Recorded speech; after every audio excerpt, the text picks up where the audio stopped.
Hi friends, welcome to the sports ocean. Next unit है हमारी aerobic exercises, जो कि पेपर नंबर 4 है, फिजिकल फिटनेस एंड वेलनेस। इसमें हम ऑलरेडी क्या क्या चीजें कवर कर चुके हैं, introduction and nutrition. Next unit है एरोबिक एक्सरसाइजेस। इसमें हम cardio respiratory endurance training, proper movement forms, correct strides, arm movements, body alignment, proper warm up and cool down, stretching, monitoring heart rates during activity, assessment of cardiorespiratory fitness, set goals to maintain and improve fitness level, cardiorespiratory activities including power walking, pacer test, interval training, incline running, distance running, and aerobic and circuits. So these are the topics which we cover in aerobic exercises. Next unit will be anaerobic and flexibility. So cardio respiratory endurance training क्या होती है, जिसमें आपकी ability हो बताता है cardiovascular and respiratory system का। Cardiovascular system related होता है आपके हार्ट से, कि आपकी बॉडी में ऑक्सीजन का सप्लाई कैसा है ड्यूरिंग द फिजिकल एक्टिविटी। जब भी आप कोई काम कर रहे हैं तो उस टाइम पे आपकी बॉडी में लंग्स और हार्ट के बीच में किस तरीके से फ्लो है ऑक्सीजन का, that is your cardio respiratory endurance. इसकी इंपॉर्टेंस क्या होती है, आपका स्टैमिना बढ़ाता है और आपके ओवरऑल कार्डियोवास्कुलर हेल्थ को इम्प्रूव करता है, सपोर्ट करता है। इसके टाइप्स क्या है, एक्टिविटीज के हैं, running, cycling, swimming, aerobic exercises and extra. ठीक है।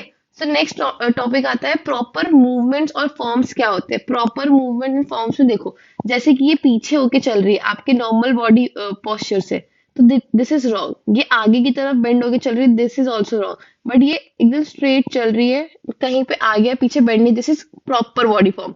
वाइल रनिंग, अगर आप एकदम स्ट्रेट दौड़ रहे हैं, मतलब ये सही नहीं है। थोड़ा सा आगे होके लीन होके आप रनिंग कर रहे हैं, that is the correct form. So correct mastering मतलब आपको अपने जो मूवमेंट है कैसे सही रखेंगे। तो करेक्ट स्ट्राइड मतलब आपकी length and form of efficient form for efficient and injury free running और वॉकिंग। मतलब जब आप रनिंग कर रहे हैं तो आपकी लेंथ ऑफ स्ट्राइड, आपका फॉर्म सही होना चाहिए। नहीं आप बहुत ही बड़े स्टेप्स ले रहे हैं तो आपकी स्पीड ही नहीं आ पा रही है। सो जो एक्यूरेट, जो हमें जिसकी रिक्वायरमेंट है, उतने ही लेंथ के हमारे स्ट्राइड्स वगैरह होने चाहिए। सेकेंड है आर्म मूवमेंट। आप जब रनिंग कर रहे हैं, वॉकिंग कर रहे हैं, तो आपके प्रॉपर हैंड्स और लेग का कोऑर्डिनेशन होना चाहिए, बैलेंस होना चाहिए और प्रॉपर फ्लो ऑफ मूवमेंट होना चाहिए, आगे पीछे होना चाहिए। नेक्स्ट आता है बॉडी का अलाइनमेंट। आपको प्रॉपर पोस्चर मेंटेन करना है ड्यूरिंग द एक्सरसाइजेस। ठीक है, तो ये तीन चीजें आती हैं, mastering the movement form, correct stride, arm movement and body alignment. Next topic है proper warm up, cool down and stretching क्या होता है। तो ये चीजें हम सबको पता है, वाइल परफॉर्मिंग एनी एक्टिविटी हमें प्रॉपर स्ट्रेचिंग, वार्म अप करना होता है, कूल डाउन करना होता है, देन वापस से स्ट्रेचिंग करनी होती है। सो वार्म अप का पर्पस क्या होता है, ताकि आपकी बॉडी वार्म्ड अप हो जाए और आपका फ्लेक्सिबिलिटी, मोबिलिटी बॉडी में इंक्रीज हो जाए। So dynamic stretches to increase the body flow. Second है कूल डाउन। कूल डाउन क्या होता है, gradual reduction in intensity, that is static stretches. Third है स्ट्रेचिंग क्या होती है, flexibility exercises for major muscle group. Fourth है इनकॉर्पोरेटिंग इनटू रूटीन, मतलब ये सारी चीजें आपको डेली रूटीन में आपको इनकॉर्पोरेट मतलब लेके आनी है। ठीक है। नेक्स्ट है monitoring heart rates during activity. During activity आप कैसे अपने हार्ट रेट को मॉनिटर करेंगे, इनके चार चीजें हैं।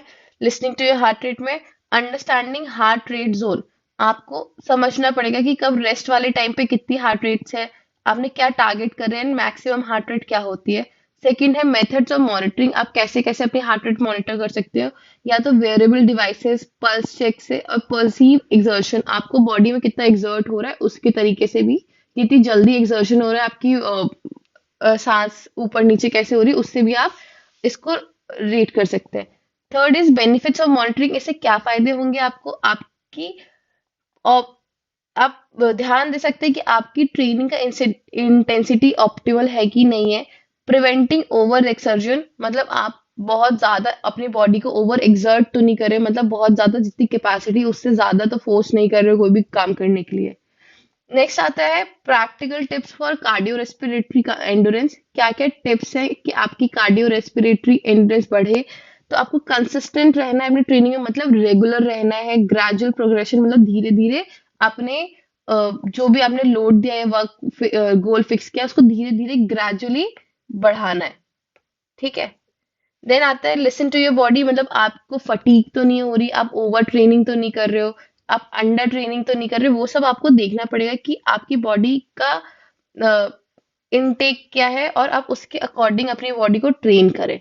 वैरायटी इन वर्कआउट, मतलब आपको हमेशा वैरायटी रखनी, एक ही टाइप का वर्कआउट नहीं फॉलो करना है, मतलब अवॉइड मोनोटोनी, आपको हमेशा वेरिएशन रखना ताकि आप बोर ना हो। फोर्थ है हाइड्रेशन एंड न्यूट्रिशन, आपकी बॉडी में proper hydration and nutrition maintain रहना चाहिए ताकि आपको आपके एंड्योरेंस को सपोर्ट मिले and proper fuel and hydration, मतलब आपकी बॉडी को प्रॉपर फ्यूल मिल सके। So this are the tips. आपको कि रेगुलर रहना है, आपकी बॉडी को सुनना है, आपको कि कितना ट्रेनिंग कर सकती है, आपको वैरायटी रखनी है अपने वर्कआउट में, अपनी बॉडी को hydrate and nutrient nutrition provide करना है। नेक्स्ट आता है कि आप कार्डियो रेस्पिरेटरी फिटनेस को कैसे असेस करेंगे। सो कार्डियो रेस्पिरेटरी फिटनेस असेसमेंट इवैल्यूएट्स, क्या इवैल्यूएट करता है, efficiency of cardiovascular and respiratory system. वो इवैल्यूएट करता है कि आपका कार्डियोवास्कुलर और रेस्पिरेटरी सिस्टम कितने अच्छे से काम कर रहा है। इसकी इंपॉर्टेंस है कि provide inside and overall health, help set personalised fitness goals. ये आपको हेल्प करता है आपकी ओवरऑल हेल्थ के लिए एंड आपके फिटनेस गोल को सेट करने में। नेक्स्ट आता है मेथड्स ऑफ असेसमेंट, क्या क्या मेथड्स हैं। तो आपके तीन मेथड्स हैं, ठीक है। एक है VO2 मैक्स टेस्टिंग, मतलब VO2 मैक्स क्या होता है, जब आपकी बॉडी में जितनी डिमांड है बॉडी में कि आपको इतना लेवल ऑफ ऑक्सीजन चाहिए और उतना लेवल का आपको सप्लाई हो रहा है, ठीक है। मगर VO2 का मतलब होता है कि आपको अगर डिमांड आपकी बढ़ गई मगर आपकी बॉडी में कैपेसिटी सिर्फ इतनी ही है ऑक्सीजन कंज्यूम करने की, तो जो ये एक्स्ट्रा जा रहा है दैट इज VO2 मैक्स, मतलब जो मैक्सिमम कैपेसिटी है आपकी ऑक्सीजन लेने की, आपकी बॉडी में स्टोर करने की, दैट इज VO2 मैक्स। जहां से VO2 मैक्स की कमी होती है, मतलब आपको थकावट होने लग जाती है, आपका फटीग आ जाता है, ठीक है।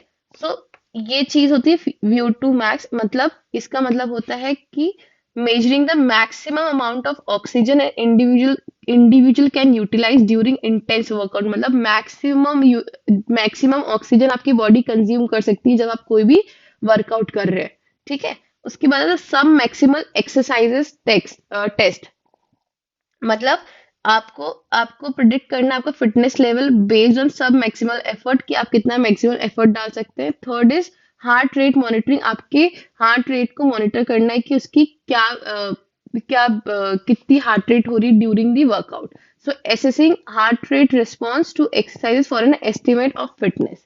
नेक्स्ट आता है सेटिंग फिटनेस गोल्स, आप फिटनेस गोल्स कैसे सेट कर सकते हो। फर्स्ट इज स्मार्ट, स्मार्ट का फुल फॉर्म होता है specific, measurable, achievable, relevant and timer, मतलब स्पेसिफिक होना चाहिए क्या चीज आप करना चाहते हैं, मेजरेबल मतलब आप उसको मेजर कर सके, अचीवेबल मतलब आप उसको अचीव कर सके, ये नहीं कि कुछ भी टारगेट सेट कर लिया। रेलेवेंट होना चाहिए, आप जो भी फिटनेस कर रहे हैं उसके अकॉर्डिंग होना चाहिए। टाइम बाउंड होना चाहिए, मतलब आपको एक लिमिटेड पीरियड में ही उस चीज को कंप्लीट करना होता है। जैसे एग्जाम्पल है कि आप इंक्रीज कर रहे हो जॉगिंग एंड्योरेंस 20% से एंड रिड्यूस कर रहे हो अपना heart rate by 5 BPM। BPM मतलब होता है बीट पर मिनट, ठीक है। उसके बाद long term versus short term goals को भी आपको मेजर करना है और उनको बैलेंस करना है फॉर सस्टेनेबल मूवमेंट, मतलब आगे लॉन्ग लॉन्ग रन के लिए, ठीक है। नेक्स्ट आता है इंपॉर्टेंस ऑफ सेटिंग गोल्स, क्या क्या इंपॉर्टेंस है गोल सेट करने की। इंटरेस्टिंग मोटिवेशन, मतलब जो आपको अंदर से मोटिवेशन आता है कि हाँ यार करनी है चीजें। So personal desire and values are driving factors. Second है अकाउंटेबिलिटी, मतलब आप उसको ट्रैक कर सकते हो और अकाउंटेबल हो सकते हो कि आप अपने गोल्स को सेट कर सकते हो कि हाँ ये अभी भी ये अचीव होना बाकी रह गया, हमें कैसे अपने गोल को अचीव करना है। नेक्स्ट आता है साइकोलॉजिकल बेनिफिट्स, मतलब साइकोलॉजिकल बेनिफिट्स मतलब आपका कमिटमेंट इंक्रीज होता है, फोकस अच्छा होता है, आपको सेटिस्फैक्शन मिलता है। देन आता है इंडिविजुअलाइज्ड एक्सरसाइज प्लान, आपको इंडिविजुअलाइज्ड एक्सरसाइज प्लान समझ में आ रहा है कि इंडिविजुअल का एक्सरसाइज प्लान बनाना है। वो कैसे बनाओगे आप, कार्डियोवास्कुलर एक्सरसाइज सिलेक्शन, कि आपको क्या क्या आपको चूज करनी है एक्टिविटीज जो कि आपकी पर्सनल प्रेफरेंस और फिटनेस लेवल से मैच कर सके। सेकेंड है प्रोग्रेसिव एंड ओवरलोड, प्रोग्रेसिव मतलब आपको ओवरलोड तो देना है मगर प्रोग्रेसिव वे में, ये नहीं कि आप डिक्लाइन वे में दे रहे हो, ठीक है। थर्ड इज पीरियोडाइजेशन, मतलब आपको पूरे अपने जो प्लान को अलग अलग पीरियड्स में डिवाइड करना है। ठीक है, जिसमें आप कह सकते हो माइक्रो, मीशो साइकिल, ठीक है, देन मैक्रो, ये सब आ जाती हैं। Then next is monitoring progress. आप अपनी प्रोग्रेस को कैसे मॉनिटर करोगे? रेगुलर असेसमेंट करोगे, एडजस्ट करोगे अपना गोल टाइम टू टाइम, एंड जब भी आप कोई चीज अचीव करोगे तो उसको एक्नोलॉज करोगे, और उसके बाद अपने आप को मोटिवेट करोगे, यस हाँ ये मैंने कर लिया। So acknowledgement is very important. Next is exploring cardio respiratory activities. Cardio respiratory activities किस टाइप की होती है? जब आपकी एक्टिविटी इन्हांस हो जाती, जब आपका कार्डियो रेस्पिरेटरी एक्टिविटीज इन्हांस होती है, मतलब हार्ट और लंग का जो फंक्शन होता है वो ओवरऑल फिटनेस में प्रमोट करता है। वो उतना जितना ज्यादा स्ट्रांग होगा उतनी अच्छी आपकी फिटनेस लेवल होगी। तो इसकी इंपॉर्टेंस सेम है। Benefits in cardiovascular health, increase endurance and contributes to the weight management. आपका वेट मैनेजमेंट भी, आपका वेट भी सही रहता है। Next is power walking for a cardio fitness. Power walking मतलब आप नॉर्मल वॉक से थोड़ा स्पीड में वॉक करना, जिसको कहते हैं ब्रिस्क वॉकिंग, ठीक है।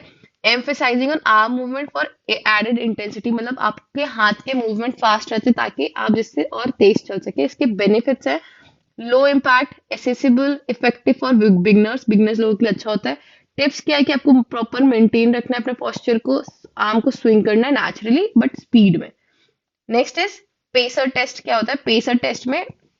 एक कोन से दो दूसरे कोन की तरफ अ, एक कोन से दूसरे कोन के बीच में आपको रनिंग करनी होती है, स्पीड रनिंग करनी होती है। सो उसका प्रोसीजर होता है run between 2 points with increasing speed guided by the beeps, beeps के अकॉर्डिंग, ठीक है। Next is progressive shuttle run test during aerobic capacity and endurance, ये इसका डेफिनेशन है। बेनिफिट्स है इसके assess and improve the cardiovascular fitness, आपकी cardiovascular fitness को इंप्रूव करता है। Next is interval training. Interval मतलब आप कोई भी वर्कआउट कर रहे हो तो उसके बाद शॉर्ट पीरियड ऑफ आपने रेस्ट लिया, देन अगेन आप वर्कआउट कर रहे हो, दिस इज इंटरवल ट्रेनिंग। मतलब alternating between periods of high intensity exercise and rest और लोअर इंटेंसिटी। इसके बेनिफिट्स है efficient calorie burning, improve cardiovascular fitness. Example है sprint, interval and cyclic burst, ठीक है। इंक्लाइन रनिंग क्या होती है? जब आप ऊपर की तरफ भागते हैं, दिस इज इंक्लाइन रनिंग। आप इसमें आप पहाड़ों पे भाग सकते हैं, या फिर एक इंक्लाइन रनिंग के लिए ऐसा कुछ बना भी होता है हमारे स्टेडियम वगैरह में आप जाएंगे। दिस इज इंक्लाइन रनिंग, मतलब रनिंग ऑन एन इंक्लाइन और अप हिल सरफेस। इसके बेनिफिट्स हैं कि आपकी लेग मसल स्ट्रेंथन करती है, आपकी कार्डियोवास्कुलर इंक्रीज डिमांड इंक्रीज करती है। सेफ्टी टिप्स, जब भी आप भाग रहे हैं तो आप फोकस्ड रहे एंड मॉडरेट रहे, मतलब आप जब स्टार्ट करें तो थोड़ा एकदम से स्टीप कर्व नहीं होना चाहिए, थोड़ा मॉडरेट कर्व होना चाहिए, ठीक है। नेक्स्ट आता है डिस्टेंस रनिंग। डिस्टेंस मतलब लॉन्ग रनिंग और कंटिन्यूस रनिंग, मतलब continuous running for extended distance. ये इसकी फोटो लगी है। इसके बेनिफिट्स है कि improve cardiovascular endurance and mental toughness, आपकी मेंटल टफनेस को अच्छा करता है और आपकी कार्डियोवास्कुलर एंड्योरेंस बढ़ाता है। टिप्स है कि आप धीरे धीरे प्रोग्रेशन करें और अच्छा फुटवेयर पहने। Next is aerobics. एरोबिक्स जो हम सॉन्ग्स के ऊपर एक्सरसाइज करते हैं रिदमिक मूवमेंट में, दैट इज एरोबिक्स, मतलब rhythmic and continuous exercises to set music off in group setting. Groups में ये परफॉर्म किया जाता है। बेनिफिट ये है इनकी कार्डियोवास्कुलर कंडीशनिंग होती है, कोऑर्डिनेशन बढ़ता है, फ्लेक्सिबिलिटी बढ़ती है। वेरिएशन होते हैं step in aerobics and dance aerobics में। ये इसके वेरिएशन है एरोबिक्स के, steps aerobics and dance aerobics. Next आता है सर्किट। सर्किट मतलब आपकी डिफरेंट डिफरेंट सर्किट्स बनी होती हैं जहां पे आप डिफरेंट डिफरेंट एक्सरसाइजेस परफॉर्म करते हैं एक सेट में। दिस इज दिस ऑल, जितनी भी आप एक्सरसाइजेस एक बार में परफॉर्म कर रहे हैं ये मिला के एक सर्किट होती है। मतलब sequential exercises perform in a circuit with a minimal rest, मतलब कम से कम रेस्ट में। बेनिफिट है इसकी कार्डियोवास्कुलर एंड स्ट्रेंथ इंप्रूव होती है। सैंपल क्या है, जैसे कि एग्जांपल देख लो, जंपिंग जैक्स करा एक सर्किट, एक स्टेशन पे, दूसरे में पुशअप्स किया, फिर स्क्वाट्स किया, जंपिंग रोप। सो ये इनको एक एक स्टेशंस बोलते हैं। This is circuit training. Next is आपको अपनी एक्टिविटी कैसे चूज करना है कि ये राइट है हमारे लिए। तो आपकी पर्सनल प्रेफरेंस होनी चाहिए, आपका जिस तरीके से इंडिविजुअल का इंटरेस्ट है, आपकी बॉडी किस टाइप की है उसके अकॉर्डिंग होना चाहिए। सेकंड, फिटनेस लेवल क्या है आपका। थर्ड इज वेराइटी होना चाहिए। So यूनिट 3 हमारा यहाँ पे कंप्लीट होता है। Thank you so much for watching us.